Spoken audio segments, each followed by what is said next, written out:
So hello and welcome to Blockchain Gaming World. So we're looking at the most popular blockchain games um, up to March 2023. So actually sort of looking at the first quarter of 2023 from this line here at least. So I've gone back a little bit into September so we can see sort of a bit of the trend stuff. So three graphs. What we're looking at here, of course, is on-chain activity, data from DappRadar. We always have to be a little bit careful with on-chain activity because products, blockchain games, use blockchains in different ways. Some of them are like a fully on-chain. Some of them just use maybe the chain for sort of signing a transaction or claiming some tokens. So we have to be a little bit aware of that. But it's always worth, I think, every month looking at just seeing what's going on and just getting some raw data and then sort of thinking about some trends. The trends really come over the sort of over the longer term.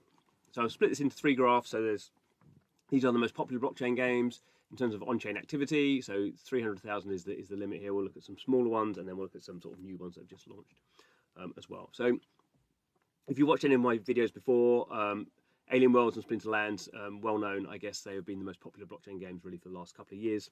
In blue, we have Alien Worlds here, so it's sort of, the broad trend here is it's gone up from September 2022 to where we are now. So it's gone up from about 100, maybe 70,000, and now we're sort of peaking over 250,000. Always have to be a little bit careful with our sort of causation and correlation, but the game has been doing a lot of work, sort of features around its DAO structure. So that's the planets in the games where people are mining. It's a mining sort of space-based mining game.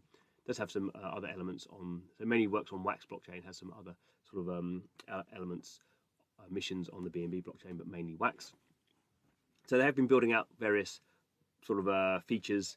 So it's not a great surprise that we're sort of seeing a bit of an uptick here, or at least a sort of stabilizing here. So it's, with a lot of blockchain stuff, you just get these sort of big volatility, these big spikes. It goes up and down a bit. That's maybe because of human reaction. That's maybe due to what's happening in the product, maybe due to obviously bots as well. All these products have the likelihood, different percentages, I suppose, different weightings around whether bots are going to be running on these things for various financial reasons. But Alien Worlds, pretty sort of been pretty steady, at least in 2023.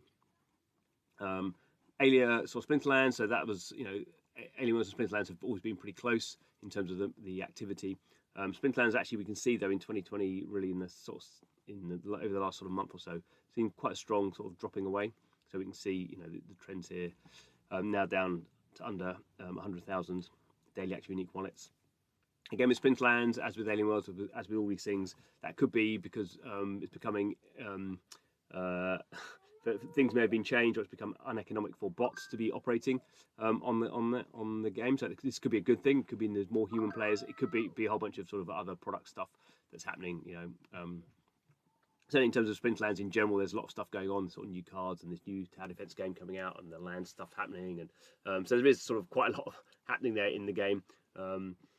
So it's not obvious why the traffic should be going down. But it is, so we keep an eye on what's going on there. Farmers World in yellow, it's a game that's been knocking around for a while on the Wax blockchain. Again, a sort of token farming game. Generally, people think this is a game that's sort of being relatively unsupported now by the developer. So keep an eye on it, see where it goes. But I don't think anyone's really expecting it to sort of go up. But it still has, interesting that it's still maintaining a pretty steady level of activity, on-chain activity. And then Planet 9 running on the Polygon blockchain, again another sort of space-based mining type game.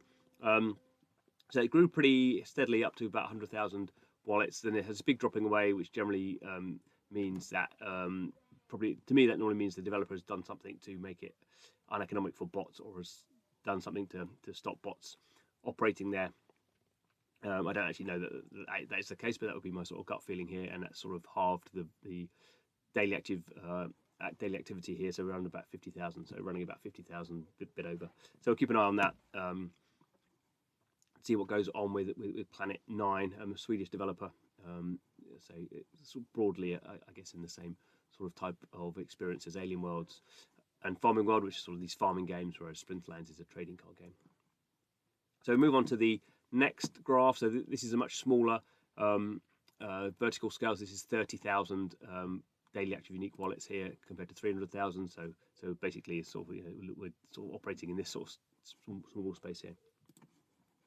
Again, 4 games. So Upland is this mobile game running through the app stores, a sort of Monopoly style game. It's been quite a bit bigger in the past, now sort of operating around sort of 20,000 daily active unique wallets. You can play that game with you don't have to sort of interact with the blockchain actually all that much, so it could have many more sort of players. But this is the on-chain activity, what we're looking at, the trends there. Nine Chronicles is interesting sort of idle PC RPG running on its own custom blockchain from a South Korean developer. Has obviously a couple of days here where it drops, so probably some issues there with what's going on servers or blockchains.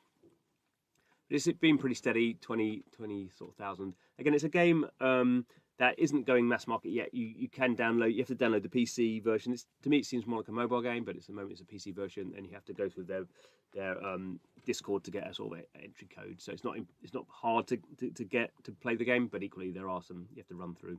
You have to join the Discord basically, and lock an email address to the sort of entry code you need to play the game. So it's not really, they're not really in a growth phase at the moment, but interesting to see they're sort of steady around where they are, to 20,000, 25,000. Axie Infinity, not really a lot going on there at the moment. Again, that's a game where you can play the game without interacting with the blockchain. So not necessarily the fact there's nothing going on in terms of on-chain activities, not necessarily that important. Really, they're sort of waiting to sort of work out how they can get their mobile version distributed. So that's sort of what we're waiting for there. And interesting looking at Sunflower Land, so a game on Polygon, again another farming type game, and that seems to be in a sort of growth phase. Very strong uptick here, which again can always be because a load of bots have turned up. I'm not quite sure. We will sort of see, but it's it's a game that's been in development for various sort of forms for a few years. So interesting to see that seems to be doing quite well. And again, that's the moment that's the sort of biggest game on Polygon. 2 other games I have a quick look at. So this is over a much shorter period of time, and these are just sort of highlighting sort of very short-term activities. This is just happening. It happened in March. So there's Iskra, which is actually a game platform running on the Clayton blockchain out of South Korea. So it's actually been around for a bit longer than the red game Hunters on Chain.